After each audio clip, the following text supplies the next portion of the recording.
growth is the fact that we haven't a stable economy. I've talked to investors across the world and asked them why, given they've got a lot of money to invest, they've not been investing in the UK in the last 10 years.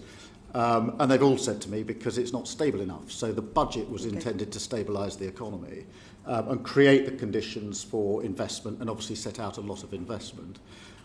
We've got additional measures that we need to take to come to your question, which is in addition to the budget, we've obviously got to carry out reforms to planning in particular, to regulation in particular, to drive the growth that we need.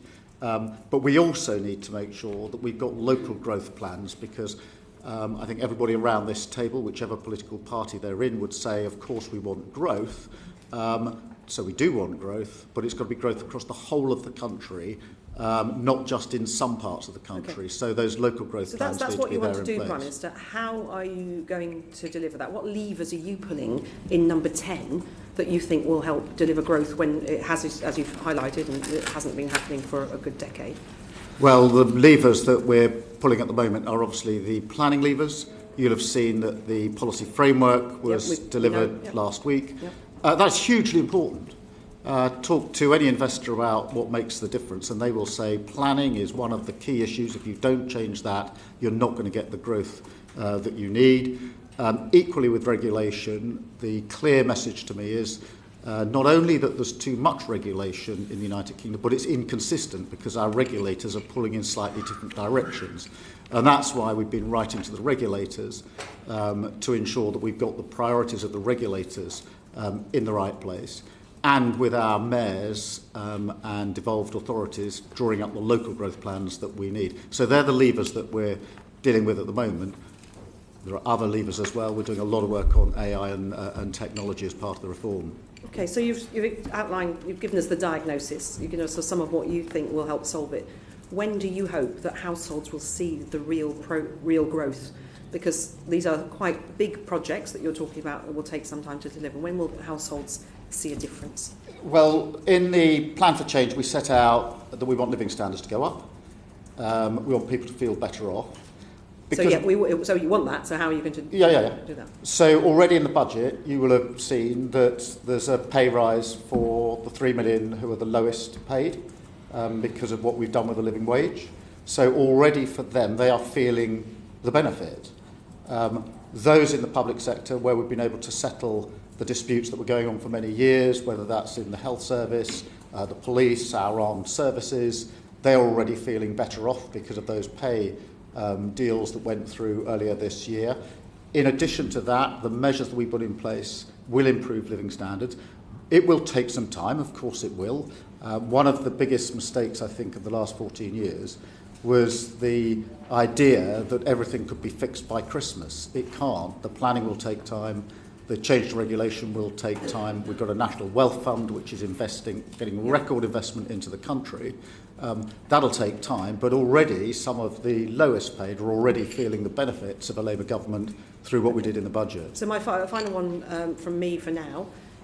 That's money going into households' pockets, but I go back to the growth point. That is not going to create growth, is it? Because you're putting money in through pay rises and through minimum wage increases and with benefit uplifts.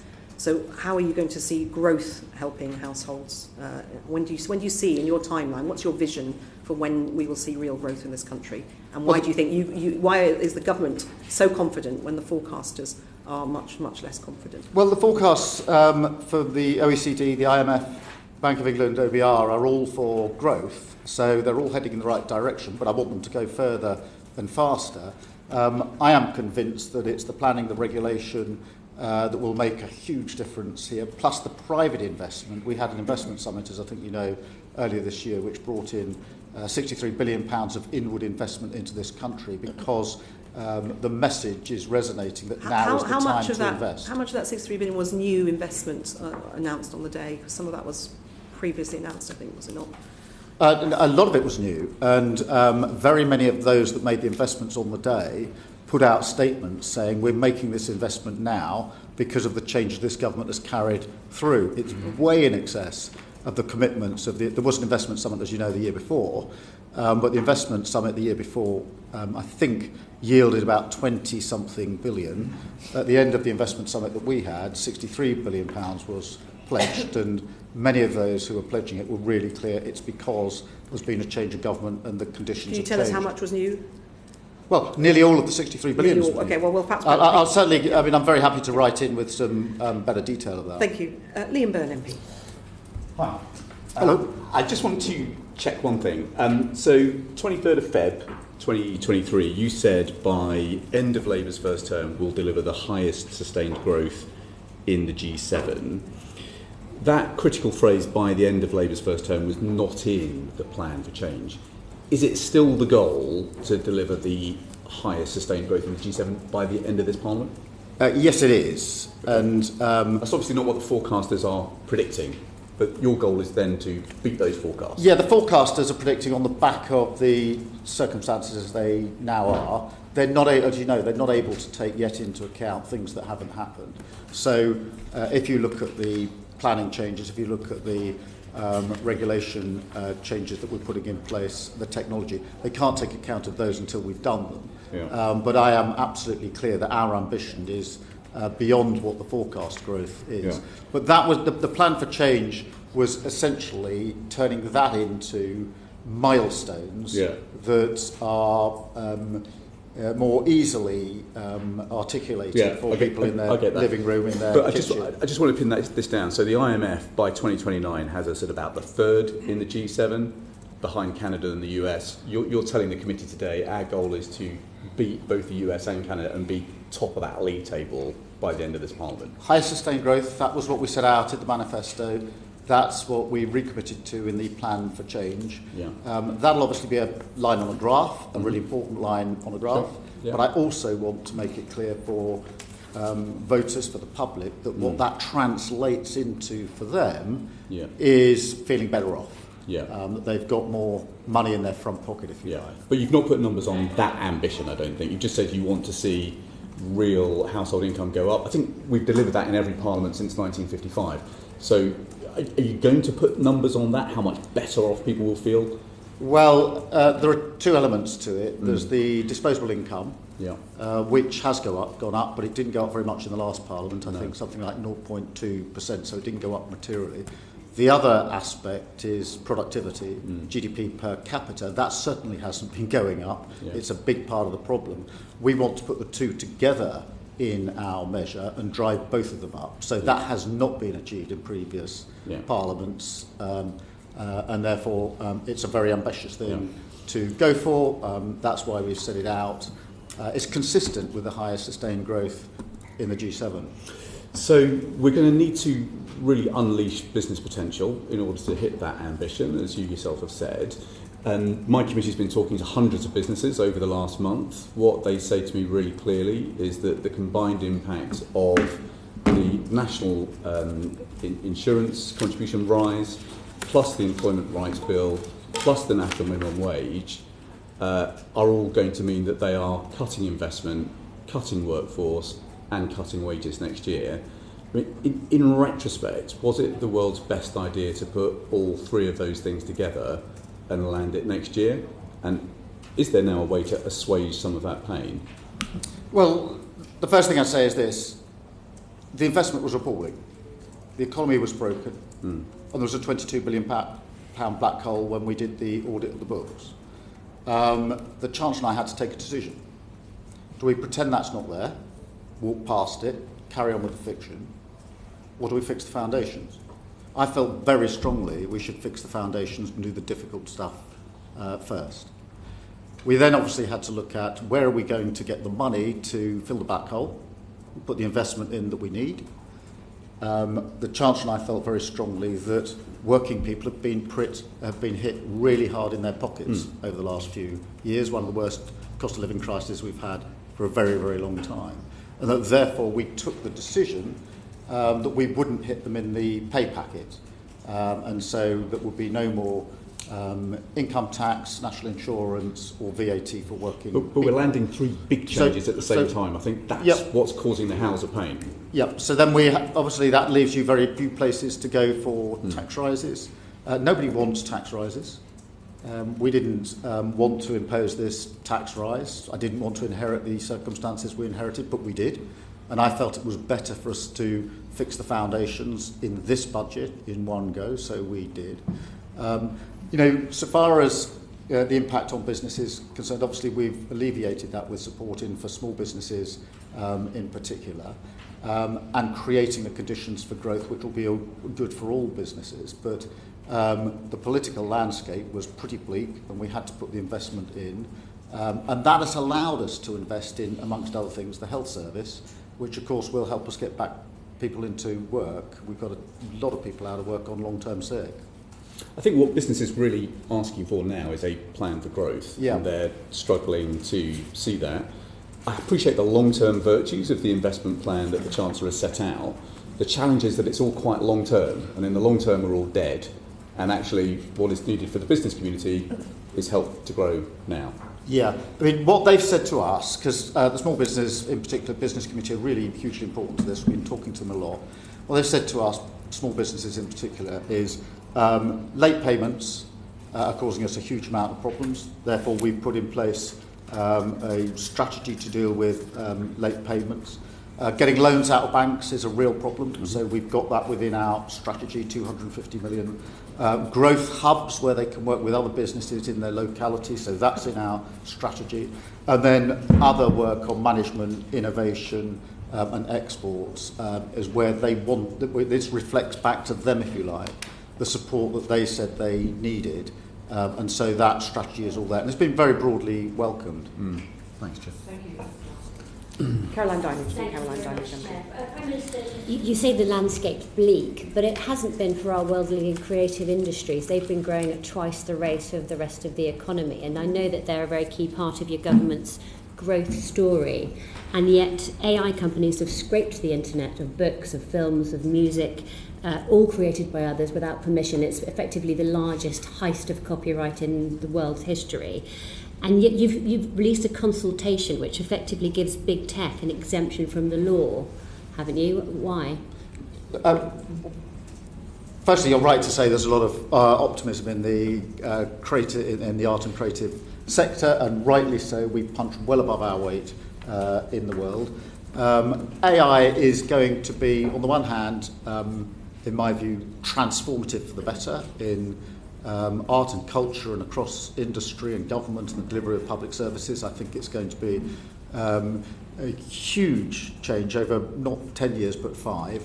Obviously, when it comes to the creatives, there is an issue over things like copyright, as you know. I think you were looking at this in your committee, and getting the balance right between the potential of AI and the protection of copyright. So we've actually just put a consultation out on this as to whether individuals should opt out or opt in. We think the proposal we're consulting on is the right proposal, but obviously it's out to consultation. But and we'll consider the consultation at the end of that exercise. The starting point, Prime Minister, of your consultation is a carve-out for AI developers to be able to use content without permission or payment unless creators essentially opt out and then essentially opt back in to their own copyright. It's in, out. It's like the hokey-cokey of policy making. And you talk about the optimism in the creative industries. At the moment, all I'm hearing universally across the creative industries is fear about this. So how are you going to balance the opportunities of AI that you talk about while addressing these fears? Well, we think that is the right balance, but there are different views. I accept that, and that's why it's out for consultation, so we can take that into account as we go through the consultation. You know, there is a huge potential for AI, and obviously at the same time we've got to protect issues like copyright. So that's the balance we're trying to get right. We think we've got it in about the right place, but rather than just plough on with it, we're obviously doing consultation, and we'll carefully consider the responses to that consultation. But the starting point isn't right. It's very much a starting point that's very heavily skewed towards the tech industry. You're proposing to take rights away and force creatives to opt back in to their own copyright. It's a bit like saying a burglar can nick all your stuff, and then that's all fine as long as you've got a sign up saying that's not okay. No, I don't see it like that. I think it's a question of how you get the balance right. There are some advocates of opt-in, some advocates of opt-out. We've put a proposal on the table, and we're consulting on it. And obviously, when that consultation is over, we'll have a look at the responses that we've got. Okay, so yesterday the Minister for Creative Industries told the House that the government's proposals were untested anywhere in the world and that we'll only progress them if there's a solution that meets all of the government's aims. So are you saying that once this consultation's over, if there's a solution that works for tech industries but not for the creative industries, you won't go ahead? Well, no, we want to get the balance right, and there will always be disparate voices here. It's very unlikely we're going to get everybody saying the same thing and agreeing on the same proposition. We're at the cutting edge of AI. We're one of the leading countries in the world. We're in the top 3. We're in a massively advantageous position, and we should take advantage of that, in my view. We need to get the balance right, but we'll go through the consultation. At the end of the consultation, will there still be different views? Of course there will be, and arguments as to where the balance should be. But we've put our proposal on the table. We're consulting about it, and we'll consider the responses. But effectively, what you're doing is gambling a world-class British success story. You know, the creative industries are worth £125 billion to our economy. They fly our flag around the world, and you're gambling them in favour of companies who are already so rich that your own Secretary of State said we need to treat them like nation states. Why should these overseas tech giants effectively get a free subsidy on the back of British creators?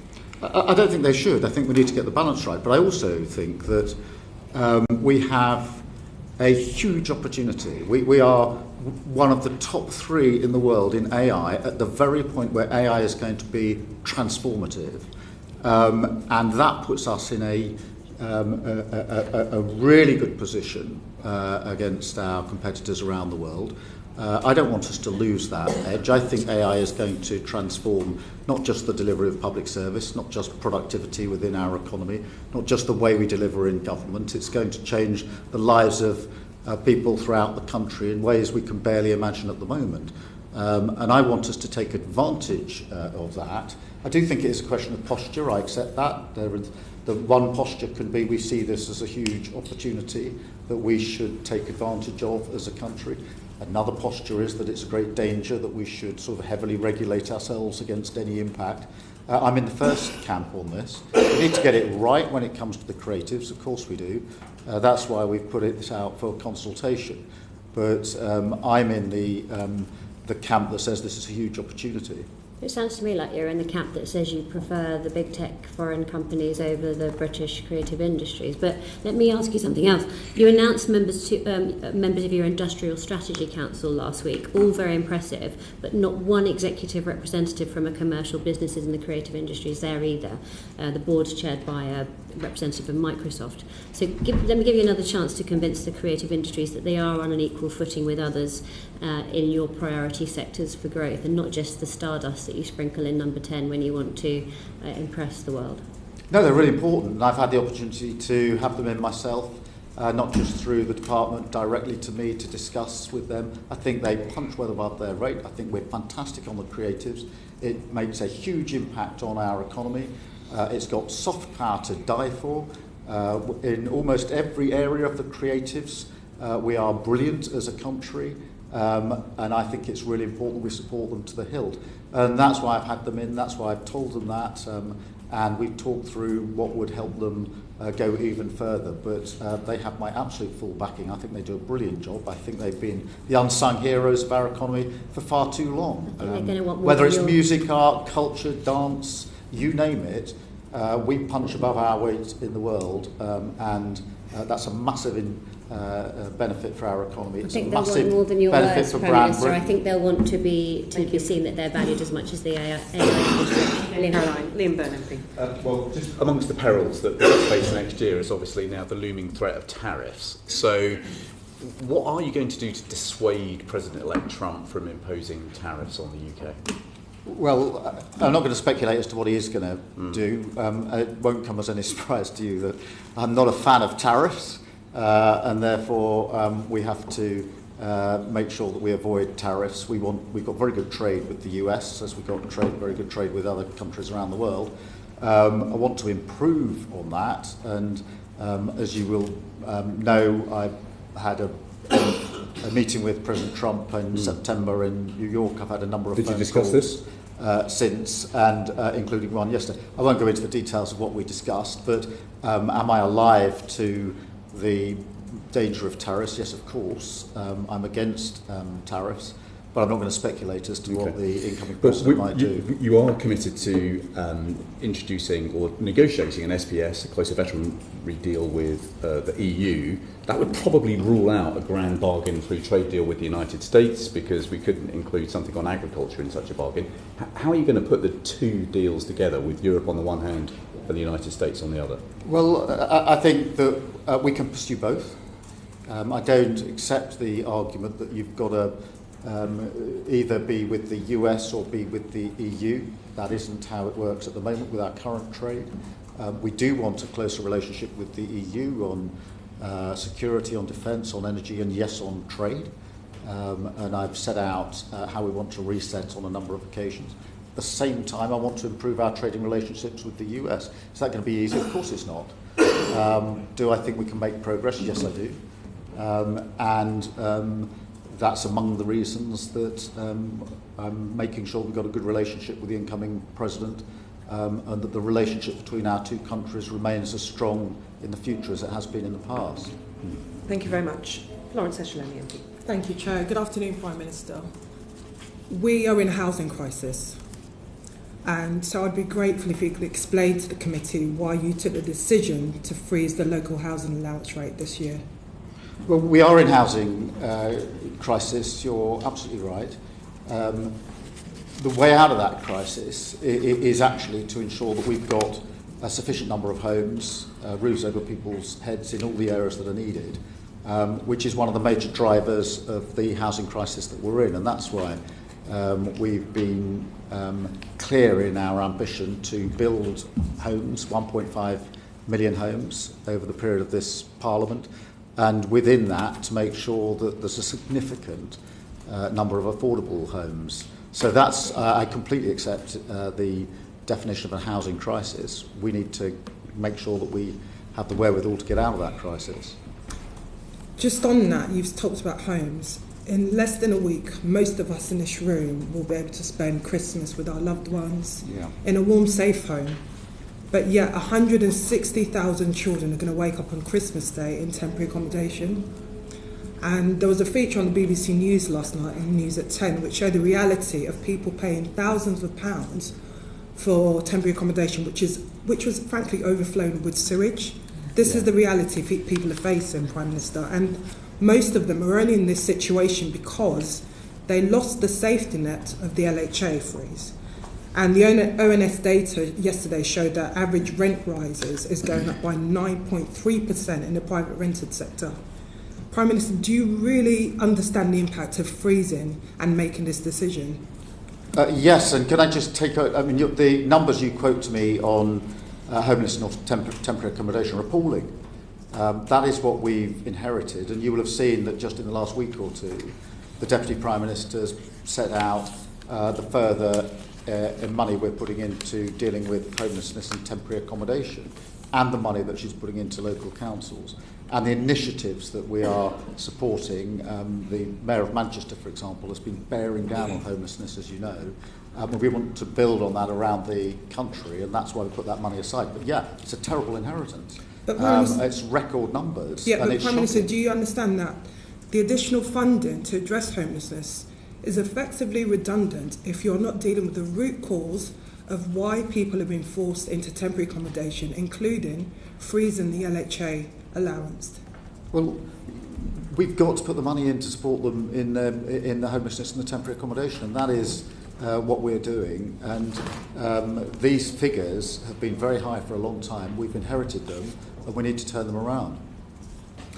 We are very grateful and we welcome the government's ambition in terms of new homes, but these figures that you've quoted, that 1.5 million, they have to be deliverable. You may be aware, Prime Minister, that new dwellings dropped this year, and the number of planning permissions, again, the number of planning permissions granted also fell by 15%. So earlier on you talked about planning reform, you talked about regulation, additional powers for councils. This is only part of the jigsaw in building that. There is a big lag across the supply chain. We don't have the raw materials, we don't have the skilled workforce. So in light of this, and coming back to your ambition and the government's ambition, Do you think you're going to hit this 1.5 million target over the course of this Parliament? Yes. That's why I set it out. I accept it's difficult. I accept it's stretching. But it's hugely important. A home is a base camp for the aspirations and opportunities of all individuals and all families, a safe and secure roof over their head. Amongst the reasons, you're quite right about the numbers this year of houses that haven't been built is because the targets were put up and then they were taken down. We've put the targets back up and made them mandatory. We've been really clear that this has to be locally led, so that it's for those within the locality to decide how they're going to comply with the targets, and if they can do so, then all well and good, no need for any intervention from government. If they can't, then we will intervene and push forward. We've been really clear that if it's a brownfield site, then it's a yes by default on planning. That's something that hasn't been there before. And we're also equally clear that we'll make use of the grey belt where it's necessary to do so. That's disused car parks, petrol stations, etc. But we intend to, and the planning reforms, obviously you'll have seen the consultation ended and the framework was issued just a few days ago. These are all the ingredients, in my view, that have been missing and why we haven't been building homes. 1.5 million is ambitious. It hasn't been done for decades. It's desperately needed. You know, and I also know we've got to punch through this because everybody says to me, government needs priorities. Of course it does. As soon as we put priorities up, then everyone says, well, what have you left out? It's unachievable. I don't accept that. I think this is an achievable target, difficult though it is, and we're determined to achieve it. And again, we commend that, we welcome that, but do you think it's right then that the government haven't set targets in terms of how many homes they'll deliver a year? They haven't set out what tenure those homes will be, but yet you're asking local councils to report back on their targets. Another thing that's coming up, which we've looked at in our committee, is the fact that the skill force and the sector are not able to cope with helping the government build that. Again, coming back to my question, do you really think you can hit that target? Yes, I do. And just on the targets, the way in which we've done it is to say, here's the mandatory target for each area. We want each area to decide for itself how it's going to meet those targets. What's the mix that they want? Where do they want it? It needs to be locally driven. And so at the first instance, we want that to be the way in which it gets delivered. But what we're not going to tolerate is where that doesn't happen and there isn't a plan put forward to meet the targets, that we're going to leave it as nothing happens. And at that point, the government will intervene. So that's why we're not, as it were, saying in each and every area, you must have this number of houses on that point there, because we don't want to do it in that way. We want it to be local plans. But we're being equally clear that if we don't get the local plans that meet the targets, then yes, there will be levers that we will pull centrally to make sure that that housing is delivered. Yes, of course, that means we've got to work on the supply chains. Yes, of course, it means we've got to have the skills in place. But that's why you need a priority. That's why you need a sense of driving mission to bring this together. And amongst my jobs is to chair the stock takes of the work we're doing, to get the various players around a room like this, to make sure that we've got the skills, the supply chains, the numbers, the targets, with an assessment of where we are on the data. And that's the way we'll drive through this. But I'm not going to be a defeatist on this and say it's impossible to get the supply chains. I don't accept that. I'll be defeatist and say we're never going to get the skills. I don't accept that. Do I accept it's a stretch? Do I accept it's ambitious? Yes, I do. But we're determined to do it. Thank you. Thank you very much. I just wanted to pick up, Prime Minister, because in response to Ms Ashalomi, when she was talking about not lifting the local housing allowance so that people can afford a home of their own, you said, and I may slightly misspeak this quoting you, you said something along the lines of, we are putting money in to support people in temporary accommodation. That leaves an impression that you're supporting people in temporary accommodation over supporting people into permanent homes. I just wondered if that's what you meant to say, or if you'd like to clarify that point. No, we're doing both. Okay, so you're going to lift the local housing allowance? The LHA? I'll give you the details of the money that we laid out a few days ago. Yeah, we know about the money for temporary accommodation, but it was the local, perhaps Ms Ashalomi, so give it one more. Essentially, the additional funding that councils have received is going to be absorbed because rents are going up higher And this is forcing families up and down the country into temporary accommodation for much longer. We shouldn't be calling it temporary accommodation, Prime Minister. People are there for 14, 15 years. Prime Minister. Yeah, I absolutely understand that. And that is because, or amongst the reasons for that, and the drivers for that, are because the average age for owning your own home now is over 35 years old. And so many people... So these are people who will never own their own home, that people have to rent because they can't afford to. Hear me out on the rents have gone through the roof. Yeah. Because the competition for rented accommodation is through the roof. It's through the roof because we haven't been building enough houses, and therefore too many people want the same accommodation. It means the landlords are put in a prime position. Yeah, we know all that. So yes, but what about the local? So you're ruling out completely lifting the LHA because that would help some people get their own homes rather than the temporary accommodation that Mr. Shalom. All of that has been set out in the budget, and we're not unpicking the budget. Okay, thank you very much. Toby Perkins, MP. Thank you very much, Chair. Prime Minister, you've been clear that you will back the builders, not the blockers. We know who the builders are, I think. So who are the blockers? Well, those that say we shouldn't have targets for housing, those that say we should build here, those that have stood in the way for years. A bit more specific. I mean, who are these people that are doing this?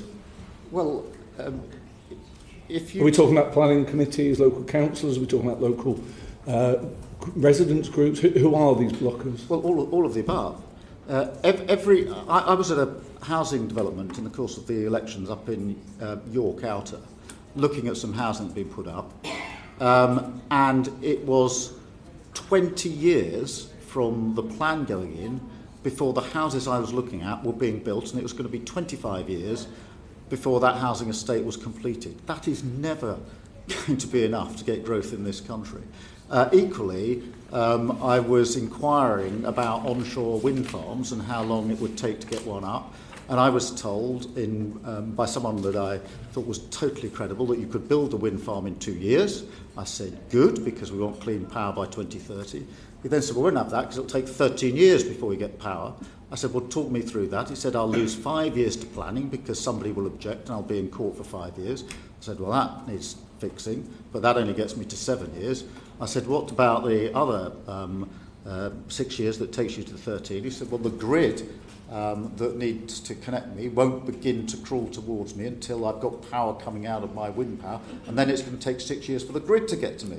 So 13 years for a 2-year project, that's the blockers. And it's no wonder that we're not going to get anywhere unless we get that out of the way. The other example, just that edged on my brain, Scunthorpe Steel. I went up to the steelworks at Scunthorpe. They've got an electric arc furnace they think will be ready by 2029.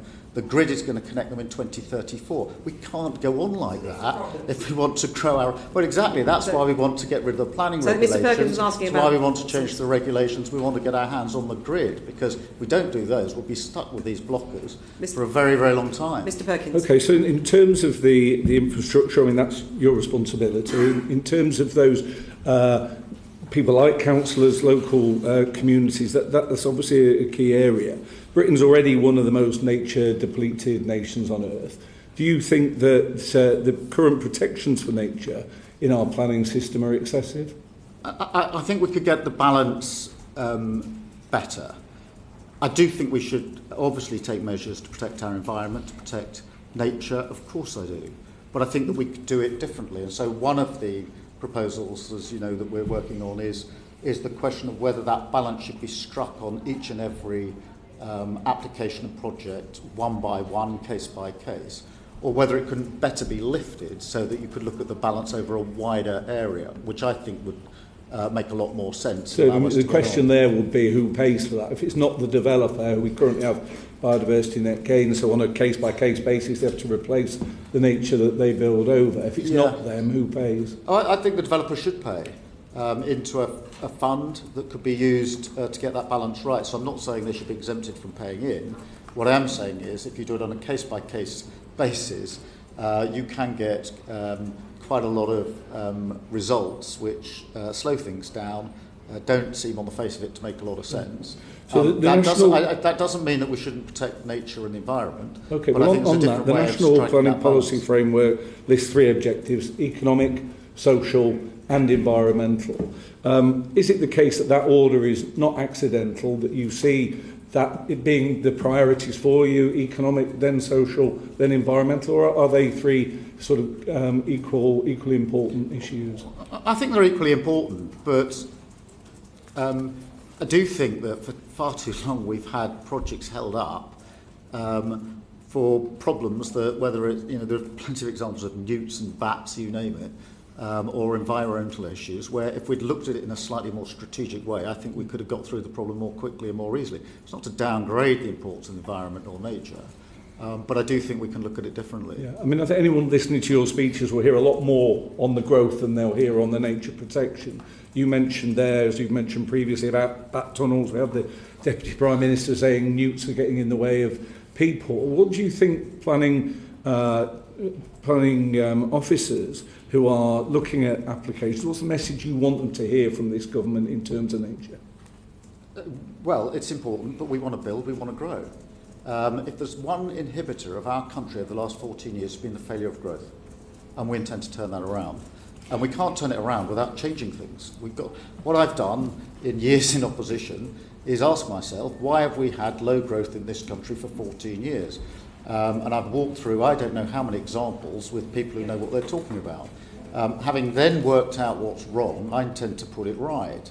And therefore, yes, we put the emphasis on growth and on the economy. We've been through the worst cost of living crisis since I don't know when. And we were elected in to change that. To change that, we've got to unpick the problems that have caused the low growth in the first place. And you're committed to a brownfield first policy. Yeah. What do you understand to be the reasons why we're not getting brownfield sites outside of London, areas like Chesterfield that I represent? Why do you think we don't get developments on those sites? Because one, the targets were taken down by the last government, and therefore there was no driving through. Secondly, there's a lot of buying up of land and waiting until it's worth more money and therefore not developed. Are you doing anything about that? Well, by pushing through on the proposals that we've got in place, then yes, we do want to do something about that. But equally, by having we are saying to each area, you've got to fulfil these targets, brownfield first, and if you do, get on with it, you'll have our backing and our support, and if you don't, we'll step in and do it for you. So that is already putting some momentum into the system. Thank you, Prime Minister. Alistair Carmichael, MP. Thank you, Chair. Good afternoon, Prime Minister. As Mr Byrne said earlier, in the long run we're all dead, so that teased me up rather nicely for a few questions about inheritance tax, and in particular the changes to agricultural property relief and business property relief announced by the Chancellor in the budget. Prime Minister, who were the targets for these changes? Was it the super rich sheltering wealth? Was it the family farmers, or was it both? The purpose was to raise revenue in the budget, so it wasn't aimed at a particular group of individuals. Without going over it again, we inherited a really bad situation. We took the clear view that we couldn't hit the pay packets of working people, but we needed to raise revenue because without raising revenue we couldn't have done what we're doing, for example, on the NHS, massive injection into the NHS, much needed. So the driving purpose, if you like, was to raise the necessary revenue from a number of different places, including this, but it wasn't targeted at this group or that group. What we tried to do with the regime we put in place was to protect the family farm and putting in a high threshold for inheritance tax for farms, which means that if you take the figures on the estates for farms, the vast majority of them are unaffected by the changes we put in place. But we weren't aiming at a particular group. Okay, so it was a revenue-raising measure primarily. Does that mean that the government no longer adheres to the original purpose of these reliefs, which was to ensure the succession of family farm from generation to generation? Well, no, we wanted to raise the revenue necessary, but also to recognise that family farms need to be protected, which is why instead of taking the view which that this should all simply be the rules, as it were, that are applied to other inheritance, that there would be still special rules within it with the thresholds that we put in place.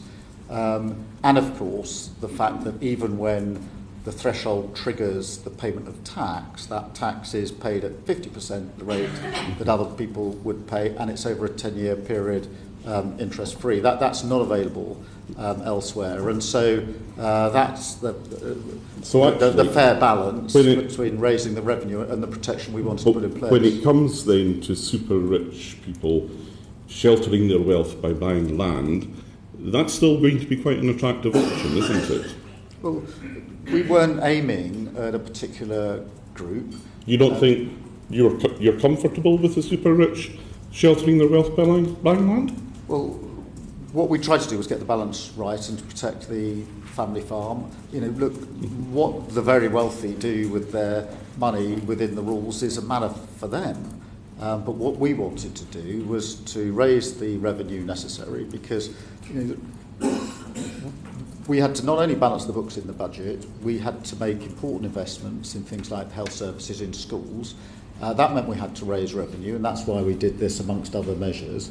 But at the same time, we wanted to put in thresholds that ensures in the average case, the vast majority of farms, family farms, could be passed on without being affected by the inheritance tax. That was the scheme and the purpose of it. So how many family farms do you think are going to be caught by this? Well, we've been through the figures on this, and just to rattle through... I can help you here. HMRC say that there were about 500 claims for agricultural property relief. Yeah. So is that a robust figure for those who will be caught? That is a robust figure. It's published by the Treasury, certified by the OBR. Currently, as I think you know, 73% of APR claims are less than £1 million, and 40% of APR goes to the 7% wealthiest claimants, and therefore I'm confident that this gets the balance right between raising the revenue that we needed to, but also protecting most of the estates. The changes apply not just to agricultural property relief, they also apply to business property relief, do they not? Yes. Now, in practice, the figure that you've given us, 500 estates there, does not include estates where the land would have been passed on using business property relief, does it? Well, I think that it does. I'll certainly go away. No, I can assure you that it doesn't. Well, the figure of 73% of APR claims are less than £1 million is a figure both from the Treasury and certified by the OBR. And I'm confident as those who have had agricultural property relief. You can certainly come back to it. Yeah. If you are satisfied, Prime Minister, that 500 figure is not as robust as it may appear, and a lot of people have changed their mind on that in recent weeks, would you persuade the Chancellor to meet with the farming unions, because she has refused to do that thus far? Well, I met, as you probably know, with the NFU President just a few weeks ago. Met actually previously on a number of occasions with his predecessor, and there's no issue with meeting. Of course there isn't. Well, but for the Chancellor of the Exchequer? Well, that'll be a matter for her, but there's no in principle. I mean, I myself met the President of the NFU, and I think that... Well, is it an example that you will be encouraging the Chancellor to follow? Well, look, the Chancellor will manage her own diary, but I mean, I took the view... Well, I mean, we're laughing here, but, you know, we had one witness giving evidence to the Select Committee who, when talking about the impact on his farming business, broke down. Yep. So there are a lot of people who don't find this funny. How does it make you feel to hear that witnesses were breaking down before my Select Committee? Well, of course nobody's comfortable with that, but that is why I took the decision to have a meeting with the President of the NFU, to invite him in for a meeting with me, not with a great fanfare, but just for a private meeting so that I could hear for myself first-hand from him as to the points that he wanted to make, understandably. With a view to making changes? I'm sorry? With a view to making changes? Well, no, we've got the policy. We've set out the policy, and I was clear about that, but did I want to hear what he had to say in a respectful way? Yes, of course I did. Thank you very much, Mr. Carmichael. Debbie Abrahams, MP. Good afternoon, Prime Minister. I want to move on to the Get Britain Working White Paper. You'll be aware that over 2 million disabled people who want to work and a disability employment gap of nearly 30%. What are you doing to help more businesses recruit disabled people into work and also to make sure they retain their experienced workers should they become disabled? Well, firstly, thank you for raising this because I don't think we talk about this enough. The Employment Rights Bill that we're putting in place puts in place extra protection. In the work that we want to do to get people back into work, there are, as you probably know, 2.8 million people or so who are on long-term sick. Slightly different from people, the point that I'm making, which is about disabled people. So people on long-term sick won't necessarily be included in that particular figure. So on the 2 million, and it's a fairly static figure, what can we do to sort of change the attitudes and the willingness of employers to recruit disabled people?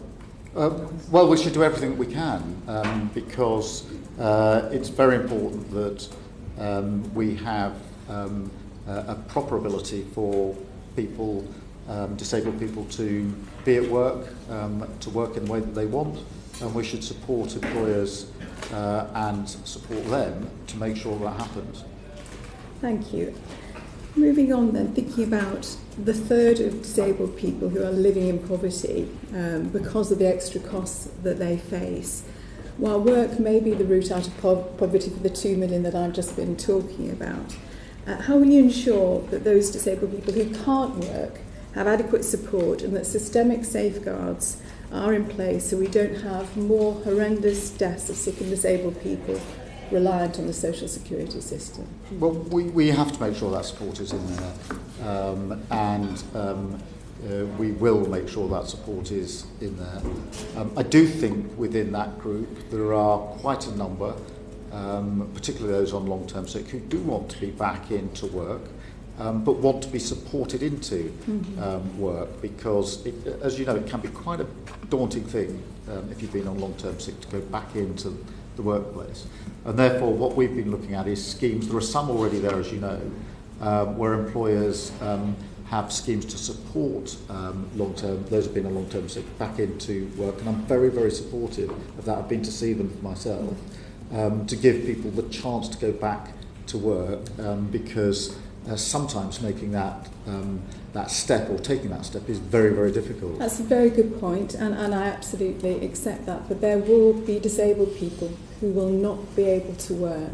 We know that over the last 15 years, disabled people have been particularly battered by the reduction in support that they have got. So I know that disabled people are feeling very anxious about what's going to happen, for example, in the spring. There are a cohort of disabled people who will never work, and they are living in absolute poverty. I mean, it is some of the conditions that people are living in when they have extra costs of nearly £1,000 a month. That doesn't seem to be recognised. So if you, when in consultation obviously with the Secretary of State, if you're able to expand on how they will be protected, that will be very, very good news to those people. Yeah, they must be protected. Yeah, thank you very much, Prime Minister. My final question today relates to pensioner poverty. 300,000 more pensioners are living in relative poverty since 2013, and women are one of the groups that are disproportionately affected by this. And this has been significantly increased by recent increases in the state pension age. We know that the DWP estimates the restrictions in eligibility for winter fuel payment will also add to the number of disabled pensioners living in poverty. I appreciate increasing pensioner credit is very important, but single pensioners just above that £11,000 threshold can't wait until next spring before they get their uprating in their state pensions. What further mitigations are you considering given the potential impacts on the health and well-being of these pensioners? There are allowances in place which are not targeted to pensioners in particular, but for households that are struggling, obviously, as you know, administered by local authorities. that we have not only maintained but enhanced, as that is in place. The upgrade or the uptick in the pension that comes in April is about £470. Of course, there was an uptick in the April of this year as well, and therefore a pensioner, as it were, a year ago facing the winter, even with the winter fuel allowance, will not be as well off as a pensioner after the £470 next April. But that is only because we can maintain the triple lock, which we wouldn't be able to maintain if we didn't stabilise the economy, which is why we did what we needed to do with the budget. My point is specifically about this group who have also, we've seen increases in poverty. They can't wait until spring. If we have a bad winter, they will be affected. And I hope you'll be able to come forward with some mitigations there, Prime Minister. Thank you, Chair. Thank you very much for now, Ms Abrahams. Helen Hayes, MP. Thank you very much, Chair, and good afternoon, Prime Minister. Prime Minister, along with every other member of this House, you will be aware from your constituents of the extent of the crisis in the support for children and their families who have special educational needs and disabilities. On the 16th of June this year, you were asked by ITV News whether you could make a promise to parents of children with SEND that you will change the way that government deals with local authorities and hold them to account for SEND provision. And you said, yes, I can make that promise. When do you expect that children with SEND and their families will be able to access the support they need without having to go to the tribunal to fight for it? Well, I mean, firstly, thank you for raising this. This is, I think, the issue that's been raised, Prime Minister's questions with me, more than any other issue from all sides of the House. So the inheritance on SEND is a system that was neglected to the point of complete crisis. What we've therefore done, to come to your question, is allocated more money in the first instance in the budget for special educational needs so that we're able to put better provision in now.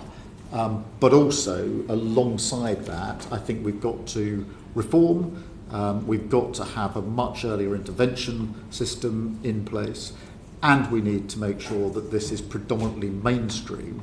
And they are longer term changes, but my own strong belief is that even with the extra funding, which is desperately needed, if we don't change the way special education is provided, that we'll never be able to plug the gap and fix the problem that you've described. So yes, more money in through the budget, but also early intervention and making sure the provision is available in mainstream schools is the reform and the change that I think we need to bring about, and as urgently as possible.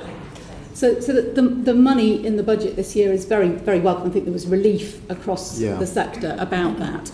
It is the £1 billion that was allocated is just a third of the current in-year deficit for SEND. So it is a helpful amount of money. It is not a transformative amount of money.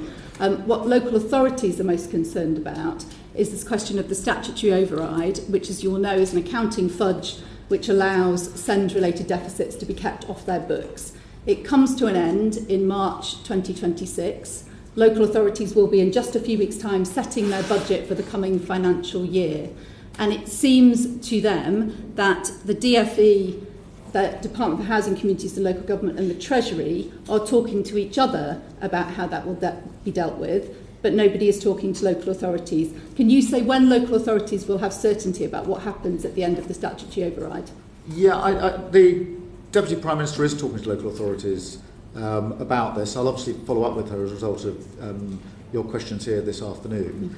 But that commitment on special educational needs is absolutely clear and has to be joined up within government because it's intolerable.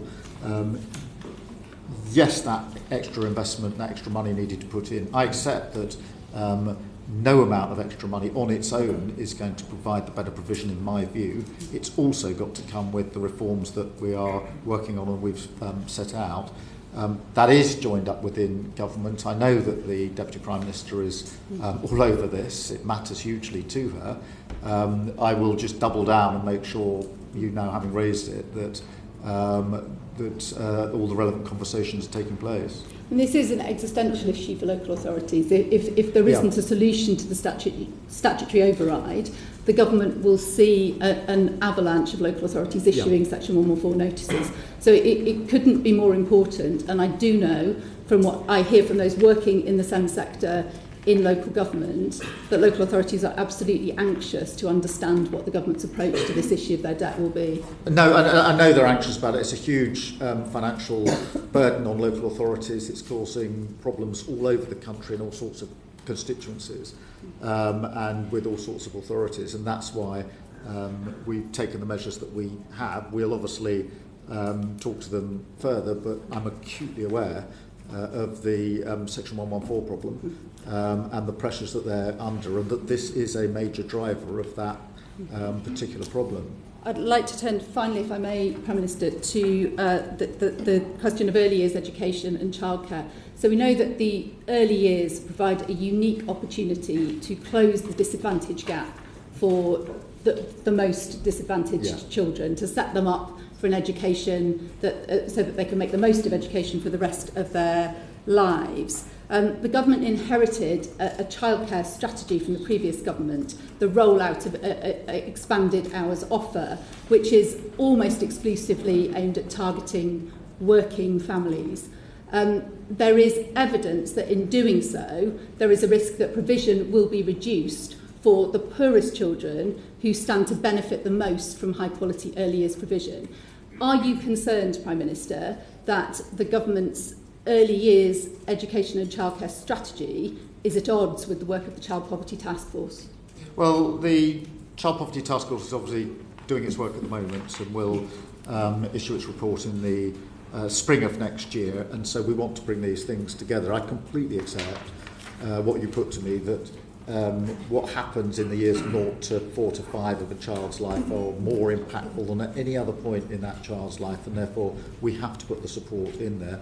Childcare is part of that, but one of the reasons that we set as a milestone in our plan for change, making sure that children arriving in reception were ready to learn, was precisely because those years are so important. At the moment, as you know, children arriving in reception have very varying abilities, some able to get on very quickly and be ready to learn. I think what Ms Hayes is saying is that without the right solution, that milestone may not be met. Is that what Ms Hayes? I think there might need to be a change to the delivery of the childcare strategy in order to achieve the government's goal of ensuring that more children are ready to start I think that's school. one strand of it, and we want to push on as far as we can, but everything's got to be done within the fiscal framework that we've got, and therefore we have to balance this across the piece. But I accept the proposition you're putting to me.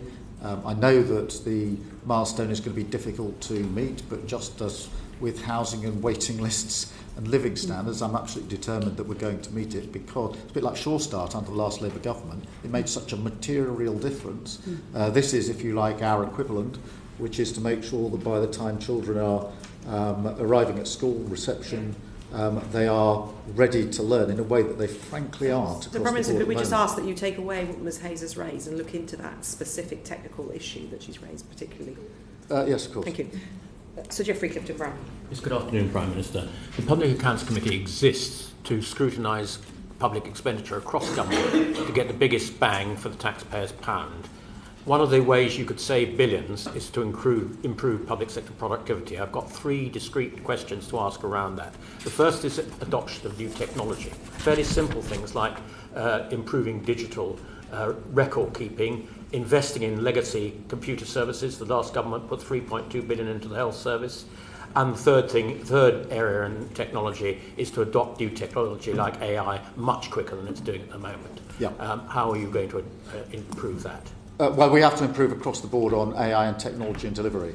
And I think that's in relation to the services that are delivered as the end product, but also the way that we do government. There are, I don't know how many examples of this, but digital record keeping is crucial. In the NHS at the moment, everybody gets the red book when they have a child, but none of it is digital. We have to resubmit all of the information that we give every time we go to a different hospital. We have to change the outlook. There's lots of examples. So the second area is There are lots of examples. I've got the when I arrived in the Crown Prosecution Service, everything was done on paper, every single case. And I said, we need a digital file because it's ridiculous that we're carting these papers, usually in the back of a van, from court to court. Yep. The doing bit is the hard bit, which is driving it through government to make sure that we can bring that about. Everybody will agree you need more technology. Very few can deliver it, and it's the delivery bit that I'm focused on. It needs you as Prime Minister to drive that. The second area is procurement. Yeah. A lot of government procurement, particularly large public sector project, is woeful. Just to take AI at the moment, the government is very slow at procuring, and it hasn't begun to adopt AI at the speed it needs to because it's moving so quickly. AI, things like defence, our procurement budget was £16.9 billion overspent. We've had a woeful hearing on HS2 this morning. The experts have no idea how much it's going to cost. Some people think it's going to be double the present estimate of £44 billion. They have no idea when it's going to come into operation. Some people thought it was going to come into operation at 2037. Really, we have to find a way of improving these big public sector improvement projects, because at the moment there's a reputational risk for the UK in doing them. I couldn't agree more. Whether it's in defence is an example, but it's not the only example of where we absolutely need to improve procurement. There are plenty of other departments where we need to. HS2 is a case study of the last government on how to mishandle a major project. Over budget, over time, cut back, and almost a textbook example of what the last government got wrong when it came to big infrastructure projects. That doesn't mean we should abandon infrastructure projects, but it does mean we've got to do them differently and we've got to do them better, so I couldn't agree with you more. So, Prime Minister, there's been dither and delay for the last 6 months, not much has happened on HS2. Moving on to the third area where you could save billions in improvement of public sector productivity is in skills. Skills in the civil service. For example, in digital post, there's 4,000 vacancies. There's vacancies in AI procurement. There's vacancies in project managers. How can we make sure that we get the people in the high-tech skills that we need to do all of this public sector productivity? And if necessary, one of the things that's holding it back is that they say that they have to pay the civil service rate of pay. For some of these very skilled electronic skills, the market is paying way over what the public sector rate of pay are. So how are we going to rectify this? Well, we put in place some measures trying to track these skills in. We have had some success getting good people in to work on AI and tech, and we want to improve on that because I think these are going to be a game changer. So we're pushing ahead with that. We're never going to be able to match the private sector. But I do think that we can attract in good people, and I do think there are plenty of people who are technically gifted, have the skills that we need, but also bring what civil servants bring with it, that sense of public service to want to deliver here. So we're having those discussions now because I completely agree with you. We need those skills inside government driving this because this will change not only the public services we're actually delivering as a government, but the very way in which the government delivers its services as well. Thank you very much, Prime Minister. Thank you very much, Sir Geoffrey. Emily Thornbury, MP. So whilst all this is going on at home, there are a number of challenges internationally as well, and you have, of course, since being elected, had to spend a great deal of time on the international stage meeting many people. And I think I probably really must ask you about Syria and then perhaps ask you about Israel and Gaza. So can I begin with Syria? Yeah. Who are the main international players, those with power and influence in Syria at the moment? Well, I mean, Syria is obviously fast-moving, and Yes. The speed at which Assad fell was not foreseen by many, but it's a good thing. But we mustn't make the mistake of thinking that what comes next is necessarily going to be different and better, because we've made that mistake before, in my view. We are talking to regional leaders. I was out in the region just last week. Which regional leaders? Sorry to interrupt. Well, last week I was UAE and Saudi, but other regional leaders that we've been talking to, but also global leaders as to how we collectively ensure that what comes next is better, Obviously, that also includes talking to some of those on the ground. I won't go into the details of that, but you'll understand that those conversations need to be had to ensure that, if it's possible, we have a regime that complies with international law, that protects the rights of civilians and minorities, and that this can be a genuine and real and turning women, point Prime for Minister. Syria. And women. Of course. And women. Of course, yeah. Do you agree with President Trump that that it's all about Turkey in Syria at the moment? The role of Turkey is clearly important, and have been part of our discussions. But this is a fast-moving, complicated situation. So Yes. I personally wouldn't say it's all about one thing or another. There are lots of Yes. moving parts here. But is Turkey an important part of all of this? Yeah, absolutely. I mean, we seem to have in the north, we've got Turkish-backed forces fighting US-backed forces in northern Syria. We've got in southern Syria the Israelis taking chunks out of the south. I mean, how can the United Kingdom ensure that those that do have some power and influence in the region are actually using it to develop a Syrian government that is properly inclusive in the way that you've described? Well, I think by working with others, with a clear set of principles in terms of what we're trying to achieve, and working in appropriate, necessary ways with the incoming regime, such as it is at the moment. Okay. But that's the approach. But we need to have those principles. What is it we're trying to achieve here? Because the picture you paint is one that I am concerned about. Yes. But it is a very fragmented picture. It could head off into 4 or 5 different sort of areas of conflict or re-conflict, and our job is to try and make sure that doesn't happen. Exactly. Can I perhaps, in the time I have, ask you about Israel and Gaza? Yeah. Now, obviously, the whole world hopes that we will get a ceasefire in Gaza by the end of the year. The question has to be, I think, that if that does happen, what role will the UK play in what comes next? How will we use our considerable influence in the region and our convening power to make sure that what comes next is a Palestinian nation that comes out of the rubble? Well, firstly, I completely agree with you. We need this ceasefire, and we need it right now. And obviously, there are intense discussions going on in relation to a Gaza ceasefire, which I hope bear fruit. To then go to your question, the immediate steps, it seems to me, are ensuring the hostages are released. Yes. Because they've been held a very, very long time, and they must be released. And a ceasefire is not worthy of its name if it doesn't involve the release of the hostages. Of course. Then next, of course, aid needs desperately to go in, both at volume and speed, to a very dire, catastrophic situation in Gaza. And then, as you allude to, we need to create the space through a ceasefire for the necessary steps or progress to a two-state solution, a safe and secure Israel and a viable Palestinian state, neither of which are in place at the moment. We must play, but that may seem rather distant at the moment as we look at it when we haven't even got a ceasefire, but I genuinely believe that it's the only long-term solution to the conflict.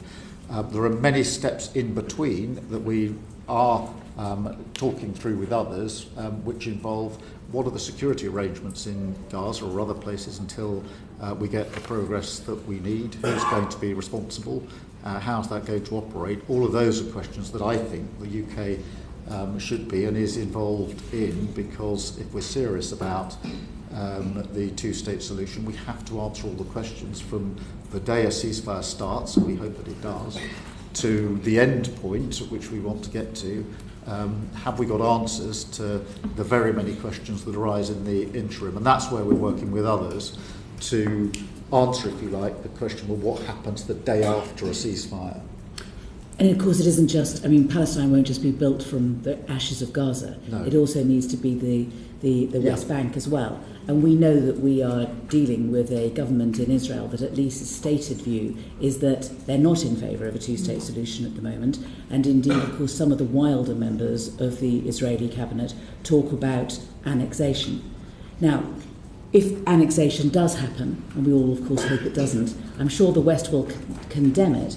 But is there a plan B further than condemnation if the West Bank is annexed? Well, look, I'm very worried about the West Bank, and thanks for raising it, because I think necessarily there's a lot of focus on Gaza and obviously Lebanon recently as well. But the West Bank, there's not only the unlawfulness of the situation on the ground, but also terrible settler violence going on that needs to be dealt with.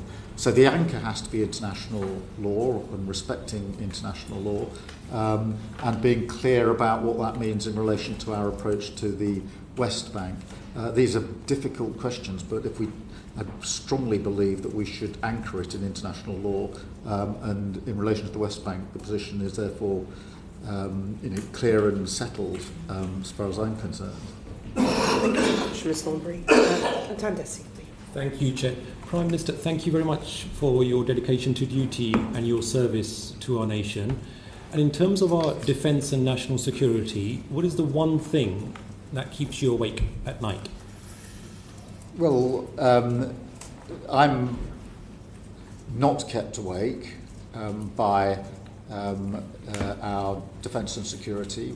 I'm actually assured by defence and security because we have first-class personnel here and across the world, working with allies. We're playing a leading part in NATO, and part of what I've been trying to do in the last 5 or 6 months is to make sure that we can be clear to the world that the UK is back wanting to play a leading part in the safety and security of across the globe. And wherever I've encountered our service personnel, they're doing a first-rate job, usually in very, very difficult circumstances. Okay.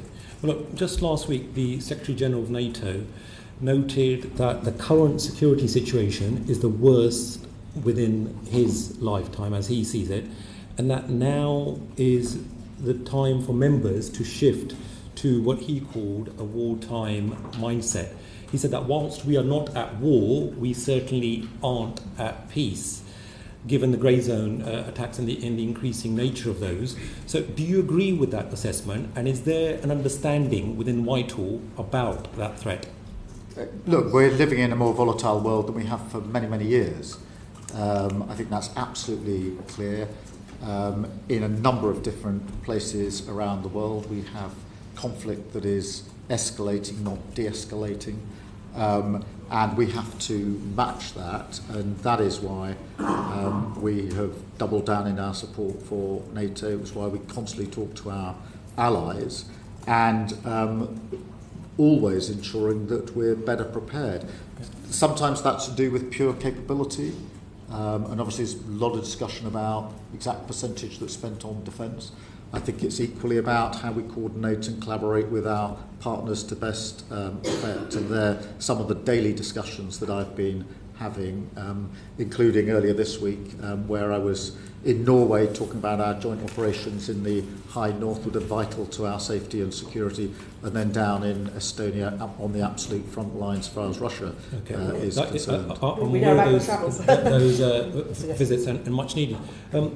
In that context, you recently said that Europe needs to do much more when it comes to defence spending, and I certainly agree with that estimation. Russia is spending approximately 7 to 8% of its GDP at the very least. A third of their state budget is going towards defence, and the NATO Secretary-General has asked that NATO members should be committing to 3%. The likes of Poland are at above 4%. You've got defence experts and MOD officials reportedly recommending 3.6%. So when are we going to get to 2.5%?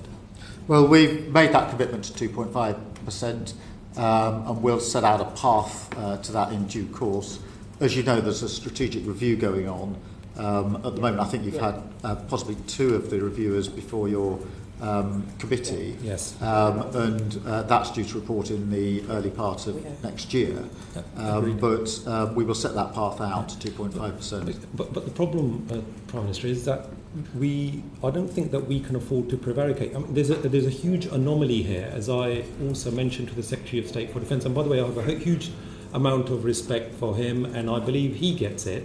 But without waiting for a strategic defence review publication, the government has already committed, just this week, billions of pounds to invest in service accommodation, and rightly so. £500 million worth of cuts to different bits of kit, and we're told that we're going to be transitioning to newer platforms. The government has committed to a new military strategic headquarters, recruited a national armaments director, and I could carry on. All of that was without waiting for the publication of the SDR. So why are we just holding back? Where's the blocker? Is it Treasury officials that are the blocker? No. Firstly, on the question of decommissioning kit that's well past its natural life is an obvious and right thing to do. The frigate I was on just earlier this week was in its 33rd year when it was intended to last for 18 years. We shouldn't be proud of that. We need to decommission and move on to better and newer kit and equipment for our service personnel. On your question, as it were, I do think it's important that we have the strategic review, because that is looking, as you know, into the risks and challenges that we face as a country, what our current capability is, and whether we need, therefore, to make changes to match the risk and challenges to the capability that we have. And therefore, what I'm reluctant to do is to commit large sums of money to the budget unless and until we know the outcome of that strategic review, because this money needs to be spent well, and it will only be spent well if it's spent at the end of that exercise. I've already rattled off a whole load of examples about how the MOD has not waited, and the government has not waited for the publication of the SDR. And certainly autocracies and our international adversaries, they are not going to wait for either economic stability or prosperity. We have to consider, surely, that the cost of peace, that deterring a war is certainly less costly than fighting one. So why are we prevaricating? Why are we not setting out a clear timetable so that our allies know where we stand, our defence community, our industrial base knows exactly where we stand? Well, firstly, we are spending 2.3% at the moment, as you know. Within that, it's obvious some of that cost is fixed. So if we take the nuclear deterrent, we have a long-term commitment, quite rightly, to the nuclear deterrent. And so within quite a bit of that budget, we know that the money is fixed, it will be there, we will continue with that. Of course, when it comes to decommissioning out of equipment that's well past its sell-by date, it makes sense to do that as quickly as possible. But on the question of the path to 2.5, it is important, in my view, that the review is carried out first, because I want to be assured that we've got an approach which is fit for the risks and challenges that we face. What I want to do is to make a commitment to a strategy that is being revised at the moment by the people who came before your committee. So, to my mind, it makes sense to ensure that we are absolutely clear what is the capability we need, with a clear sight on the risks and challenges, commit to that, and the pathway then follows, in my view, from that, because that's the way to ensure that the money is well spent and that we get the right value for the investment that we are making and the right capability to face those threats. Thank you for that clarity. Dame Karen Bradley. Thank you, Prime Minister. Good afternoon. children are often the biggest victims of global conflict, and I'm thinking of the 20,000 estimated Ukrainian children who have been stolen by Russia. What are you and your government doing to help locate them and reunite them with their families? We're working with, I mean, it's a tragic and awful situation, and thank you for raising it. We are working with all of our allies on this, but particularly the US, France, Germany, and of course Ukraine as well, because it's a terrible situation, and we're doing everything that we can. What can you do, though, to locate them and get them back home? Well, only we can work with our allies to try to achieve that end. It's a difficult situation because of the complexities of the conflict, but that doesn't diminish the need for us to do the necessary work. Okay, thank you. Turning to Syria, there are a number of former UK nationals who are now stateless in Syria. What is the government's position on those stateless individuals, given what has happened in Syria? Well, I don't think it's wise for me to comment on individual cases. I think the principle that we have to apply is that our national security comes first. And so that's the way in which we will look at these cases. Each of them will be different, and I won't comment on each of the individual cases, but I do think the principle has to be our national security first, and that will be the primary consideration in the decisions that fall to be taken, if and when they do fall to be taken. So there'll be a case-by-case basis? There have to be, yeah. Okay. But that's not the situation with the temporary pause that's been put on asylum applications for Syrian nationals. So as and when will the government change its position on that? Because clearly, under international law, we cannot just have a blanket stop on asylum applications from Syrian nationals. No, I mean, you're right about that. The reason we put the pause in is because, as you know, many of the applications that are coming through are people fleeing from Assad. And so the situation in that respect has changed. An assessment of the safety of the situation in Syria is very difficult to do at the moment, and we need to work, as I was alluding to earlier, on ensuring that that situation is a successful turning point for Syria. We can't put them on pause forever, I accept that. We will just have to keep it under review. But what's driving it at the moment is the fact that most of these are fleeing from the old regime, but we're not in a position to say with any degree of certainty what might be the situation going forward. I hope it's a situation, I'm sure many of those that are here hope it's a situation where it is safe and secure for them to return home, which is what many of them would love to do. Thank you. All of this, of course, these conflicts across the whole world leads to more irregular migration. What is the role of safe and legal routes in irregular migration policy?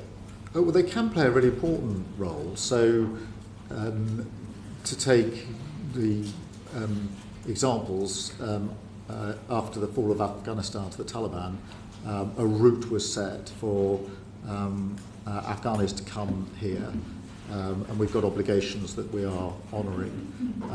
Another example would be Hong Kong, where there's a well-established route in place, and of course Ukraine. So where they work, and they work well, they do provide that safe route, although I have to say the constant attention is needed to the Afghan scheme, in my view.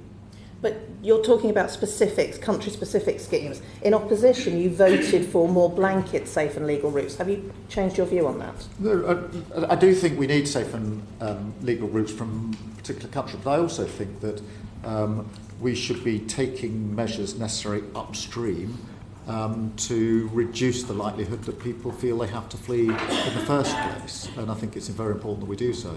I think we'd all agree with that, but just to be clear, you're not now supportive of just more blanket safe and legal routes? No, and I've never been supportive of blank safe and legal routes, but I do believe that I believe in the Afghan scheme, I believe in the Hong Kong scheme, I believe in the Ukraine scheme. I think they're good examples of a safe and legal route for people fleeing awful circumstances where we've got an obligation. I very much welcome the agreements that you've been striking around the world to tackle migration, working with partner countries. There's clearly no silver bullet to dealing with irregular migration. Do you think there needs to be a deterrent?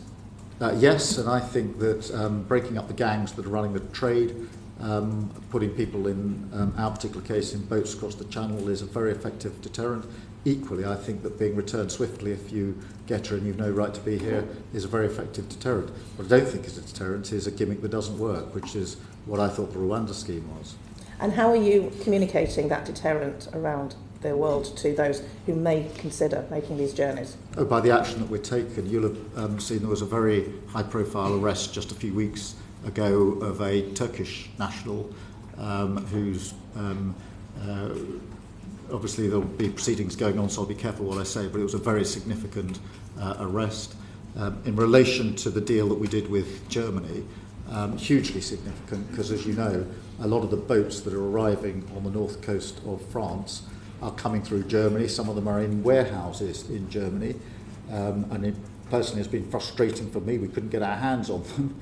By striking that agreement with Germany, we now can enhance our law enforcement to disrupt in Germany before anybody gets those boats to the north coast of France. These are effective actions that deter those that are running this trade from the vile trade that they're in, and hugely important. Those boats were simply transiting up to the north coast and nobody was intercepting. But I accept and absolutely take that point, but how are you going to deter the young person who decides that their only hope is to travel, make a very dangerous crossing and try and get to the United Kingdom?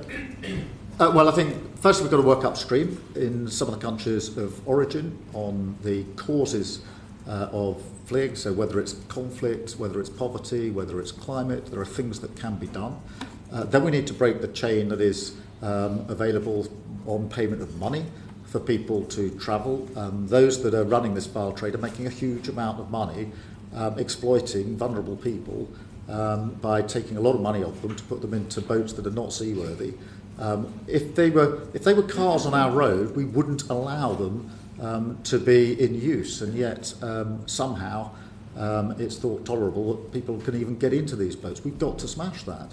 We absolutely have. I don't think any of us think it's tolerable. Don't worry, Prime Minister. No, but it's, I mean, you know,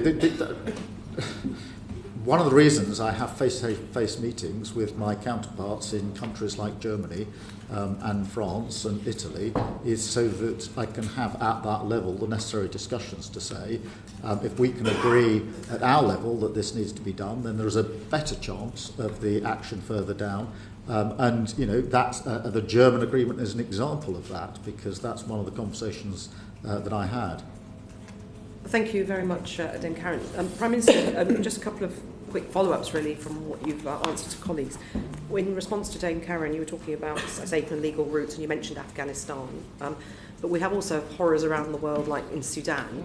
Do you have a hierarchy of countries where you want to see safe and legal routes, or, you know, what's your plan for countries where there are other challenges where people may need to flee? Well, in Sudan, which is a terrible situation, we obviously have to work with allies. I think the primary objective in Sudan is to get a working ceasefire of some sort, and that's what we're bearing down on with our allies. Are you working on safe and legal routes in the region? Well, we're working with our allies, but our primary focus is on getting a ceasefire of the situation.